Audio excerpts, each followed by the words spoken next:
Queridos hermanos, amigos oyentes, les doy la bienvenida a nuestra charla bíblica pastoral para el día de hoy. Les habla su amigo el pastor Ezequiel Molina Rosario. Quiero invitarles a una lectura bíblica en el capítulo 2 del libro a los Hebreos, versículos 14. Algunos vamos a leer y queremos considerar algunas cosas importantes que nosotros como humanos creyentes debemos saber acerca de por qué y si es verdad que Cristo es sobrenatural, por qué y la imagen de nuestro Señor Jesucristo. Vamos a hablar de esas cosas que tienen que ver con nuestra salvación. Hebreos 2:14. Así que por cuanto los hijos participaron de carne y sangre, Él también participó de lo mismo para destruir por medio de la muerte al que tenía el imperio de la muerte, esto es, al diablo, y librar a todos los que por el temor de la muerte estaban durante toda la vida sujetos a servidumbre.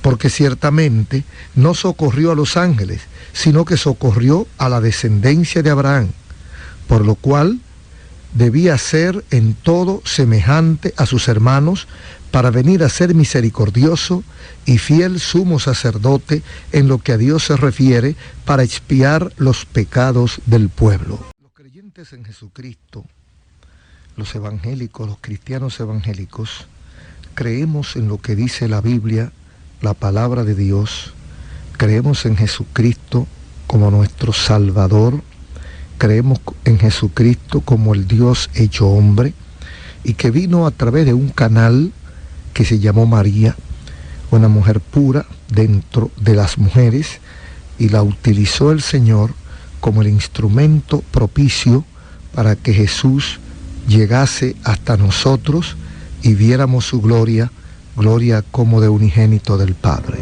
Nosotros, los evangélicos, creemos en el milagro del nacimiento de Cristo por obra del Espíritu Santo, y lo razonamos lógicamente por la necesidad de que Cristo viniera al mundo exento, libre de la tendencia al pecado, que es característica de la actual condición de toda raza, de todo hombre y de toda mujer, y que en lenguaje teológico a esto le llamamos pecado venial o pecado original. Es decir, que nadie se escapa. Todo el que ha nacido en esta tierra viene con el pecado original. Por eso, en Isaías 6 se hablaba de ¿a quién enviaré y quién irá? Entonces, se habla de alguien que dijo, yo iré. Yo iré porque yo puedo cumplir el propósito de Dios. Yo iré porque yo puedo suplir la necesidad de un Salvador. Se necesitaba un Salvador. Se necesitaba alguien que diera su vida en rescate de la humanidad. Esto es un arreglo, esto fue un acuerdo en el mundo espiritual entre poderes que nosotros no entendemos.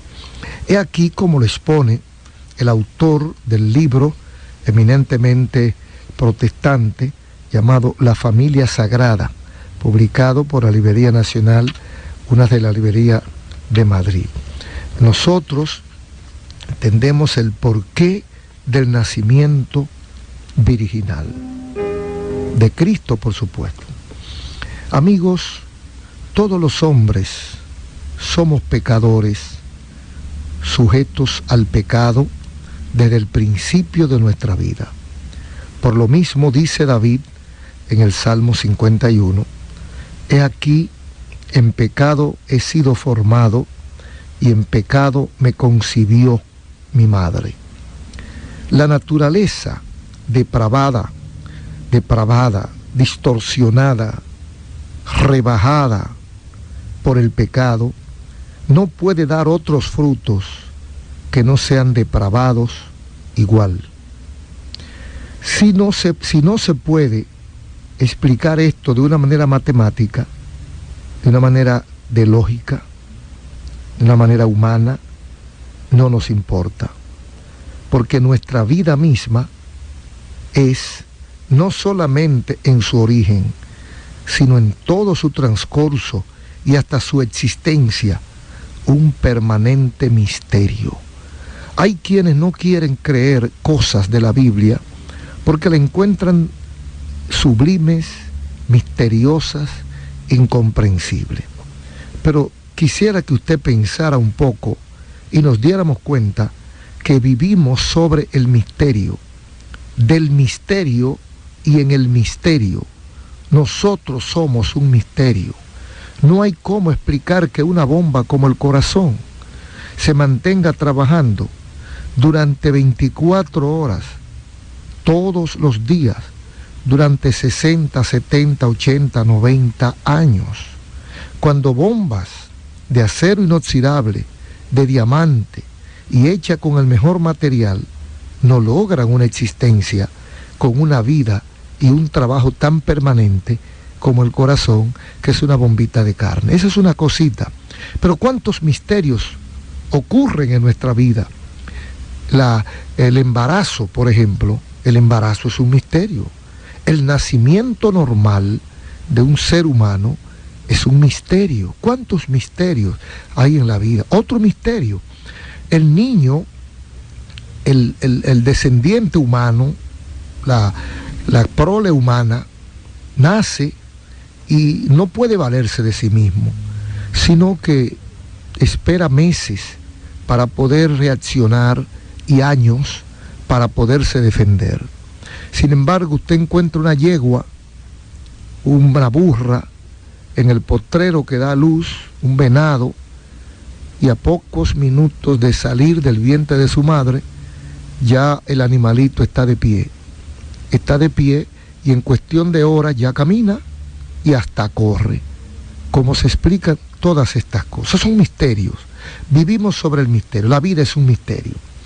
Entonces, si bien es misteriosa, como la vida misma, esta transmisión de la naturaleza pecadora de los primeros hombres a sus descendientes es un hecho incontrovertible y probado igualmente por la experiencia humana de todos los pueblos, como la verdad revelada de Dios en su santo libro. Es la Biblia la que nos ha revelado a nosotros este misterio. El pecado se va transmitiendo de generación en generación.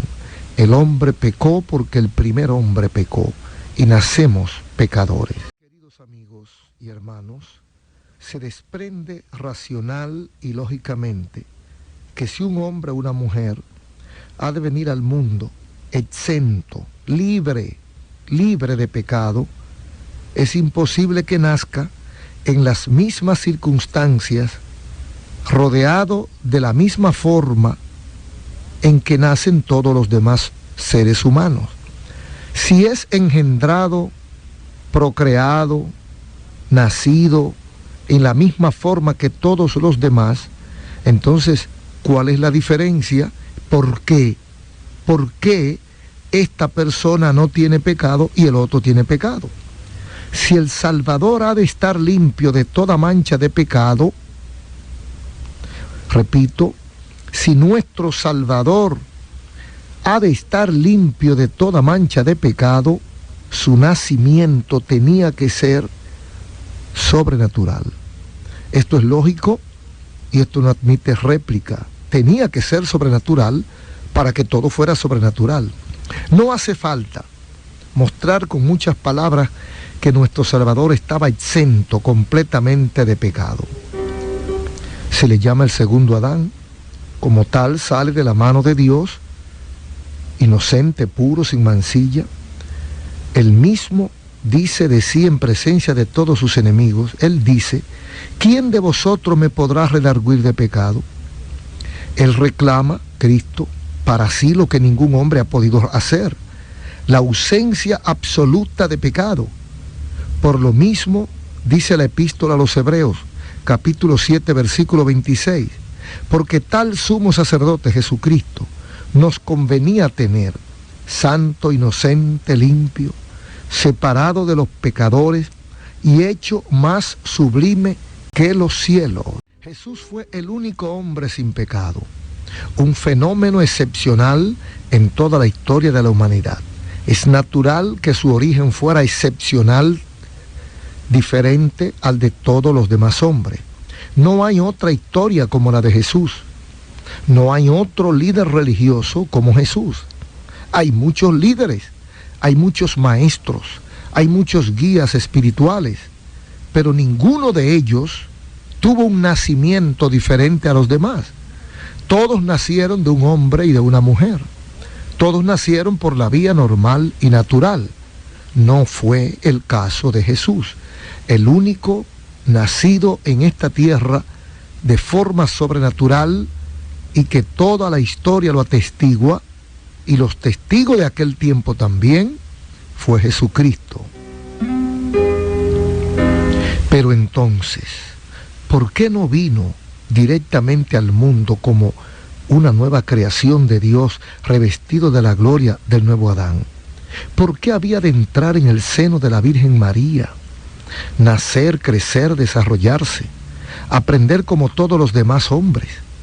Esto pudo hacerse, pudo nacer, aparecer un día, dice, bueno, aquí apareció un muchachito, nadie sabe quién es la madre ni el padre, y pudo aparecer así Jesús.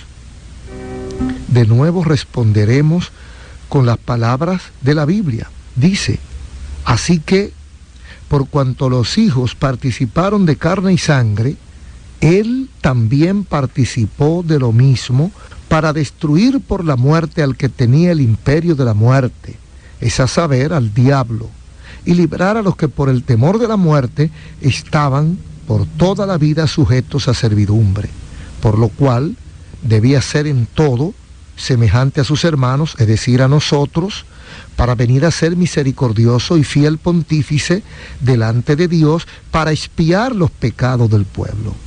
Porque en lo que ha padecido, Él mismo, siendo tentado, es poderoso para socorrer a los que son tentados. Ahí usted lo encuentra en Hebreos capítulo 2, la explicación a las preguntas que nos hicimos. ¿Por qué vino a través de la mujer y no vino directamente sin intervención humana? No, habían razones que explica la Biblia. Él tenía que participar parcialmente de lo mismo que nosotros hemos participado para destruir por la muerte al que tenía el imperio de la muerte. Es un acuerdo en el mundo espiritual. Entonces dice más, por lo cual debía ser en todo semejante a sus hermanos, para venir a ser misericordioso. Él mismo, siendo tentado, es poderoso para socorrer a los que son tentados. La palabra de Dios nos dice la razón por qué convenía que Cristo entrase en el mundo, no como un nuevo Adán, sino como el segundo Adán. O sea, no diferente, sino de la misma mano del que vino el primer Adán. Lo mismo que todos los hijos de los hombres, de sangre y de carne. Que no solo se manifestase al mundo, que fuese Jesucristo, como lo hizo el ángel del antiguo pacto, hecho carne. El Dios hecho carne. La razón es que debía ser en todo excepto en el pecado. Cristo tenía que asumir la naturaleza humana, excepto la parte que tiene que ver con el pecado. Semejante a sus hermanos, excepto en el pecado, para que pudiese tener misericordia de nuestras flaquezas y tentaciones. Eso es una explicación bíblica. Un Salvador humano en cuanto a su naturaleza física, pero perfecto, libre de la tendencia al pecado, nos fue dado por medio de la concepción milagrosa que tuvo Jesucristo. Esto es lo que enseña la Biblia, queridos oyentes. No hay razón alguna para que el cristianismo evangélico lo niegue. Por más que así lo hayan hecho algunos supercríticos, aprovechándose de la amplia libertad del pensamiento del creyente, no, nosotros creemos en el nacimiento virginal de Jesucristo y en la obra que hizo el Espíritu Santo, tal como lo dice la Biblia. Por obra y gracia del Espíritu Santo, esto sucedió así para que Cristo reuniera las condiciones exigidas en el mundo espiritual para ser nuestro legítimo Salvador. Pero hay una excepción. Hay quienes dicen que era preciso para que Cristo naciese sin pecado. Oiga bien, oiga bien. Hay quienes dicen, religiosos, hay unos religiosos que dicen que para que Cristo naciera sin pecado, su madre también tenía que ser concebida sin pecado. Y de esta opinión difieren los mejores autores de la Iglesia Popular hasta el día 8 de diciembre del año 1854, hace unos años. El día 8 de diciembre del año 1854, el Papa Pío IX definió como dogma la Inmaculada Concepción de María en su bula Ineffabilis, en el cual se declara que María fue concebida sin pecado original. Eso no lo dice la Biblia, eso lo dice ese dogma de Pío IX. Dice que María, como Cristo era concebido sin pecado, fue concebido sin pecado. Cristo no fue concebido, Cristo fue puesto en el vientre de María. Entonces, como Cristo vino sin pecado, dice, para que Cristo oiga las razones y vaya usted pensando en lo que vamos a decir más adelante. Para que Cristo viniera sin pecado, su madre, o para que Cristo fuese concebido sin pecado, su madre tenía que ser concebida sin pecado también. Según la Biblia vemos que bastaba que Jesús naciese por obra del Espíritu Santo para romper el hilo del pecado original que venía a través de Adán, a través del hombre. Más, oiga bien, si fuera verdad que María debió ser concebida sin pecado para que Cristo fuese concebido sin pecado, entonces, para que María, la madre de Jesús, fuera concebida sin pecado, la madre de María tenía que haber sido concebida sin pecado. Y la madre de María tenía que haber sido concebida sin pecado para que la abuela de María fuese concebida sin pecado. Y así nos vamos a una lista interminable que tendríamos que llegar a Eva. Entonces, no, esto no es así. Esto no es lo que dice la Biblia. El que rompe el cordón es Jesucristo. El que rompe la cadena de pecado es Jesucristo. El que fue concebido sin pecado fue Jesucristo y nadie más.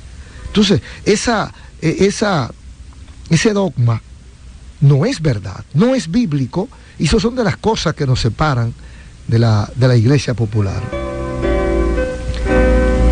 Que la bendita Virgen María fue un ser humano como nosotros, necesitada de redención, lo confiesa ella misma en el capítulo 1, versículo 47 de Lucas.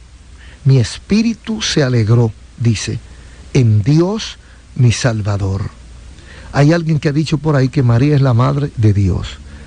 Y una vez nos hicieron esa pregunta a nosotros. Pero ¿quién ha dicho que María es la madre de Dios? María fue el canal que Dios usó para venir hecho hombre al mundo. Pero ella no es la madre de Dios. Ella concibió en su vientre lo que colocó el Espíritu Santo. Ella misma le dice al Señor que Él es su Salvador.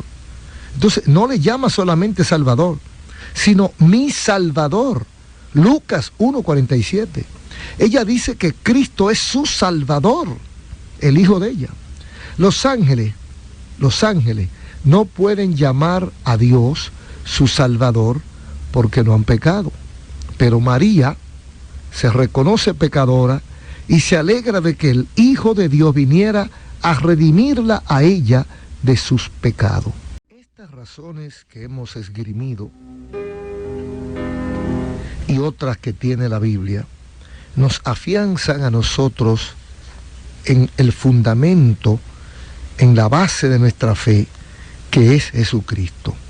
Jesucristo no fue un hombre normal, común y corriente, sino, como hemos venido diciendo, el Dios hecho hombre, el Dios hecho carne que habitó entre nosotros, semejante a nosotros en todo, menos en el pecado.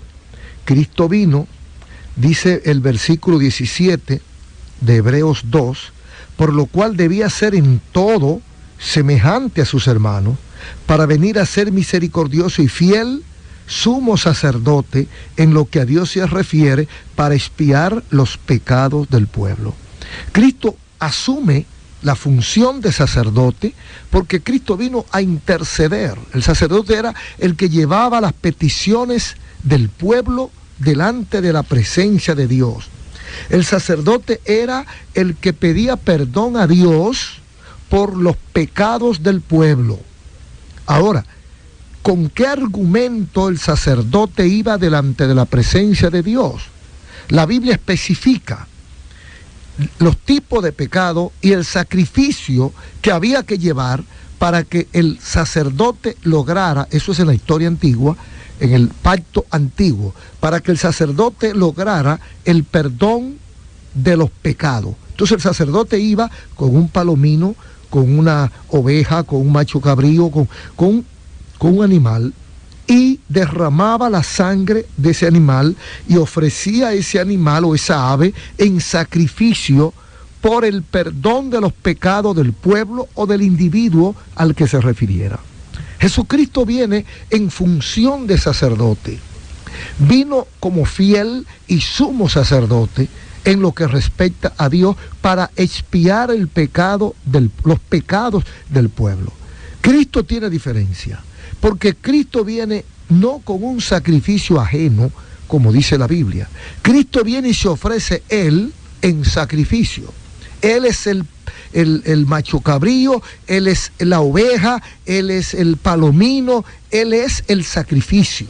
Entonces, Él se ofrece, derrama su sangre y va con su propia sangre, con su propio sacrificio, delante de la presencia de Dios para lograr el perdón de nuestros pecados.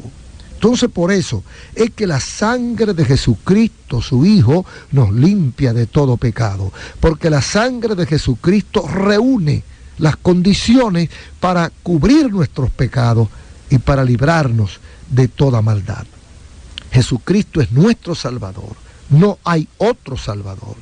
María fue un instrumento que fue el instrumento perfecto en el momento adecuado que Dios utiliza para encarnar, para traer, para pasar a la parte humana a su Hijo Jesucristo, que no es más que el Dios hecho hombre, la faceta divina hecha, encarnada, para que asuma el rol de sacrificio, de animal de sacrificio, de derramar su sangre, y por esa sangre nosotros tenemos entrada al reino espiritual de nuestro Padre Celestial. Es lo único que el diablo le tiene miedo. Por eso nosotros cuando predicamos y hablamos e invitamos, decimos para que la sangre de Jesucristo te limpie de todo pecado. Es lo que nos enseña la Biblia. Nadie más puede limpiarnos ni perdonarnos, solo Jesucristo. Y a ese es que nosotros predicamos y de ese te hablamos y a ese te ofrecemos. Tú puedes y debes entregar ahora tu vida al Señor y Él te va a salvar. En un minuto estaré orando por ti. Cristo Jesús te quiere salvar.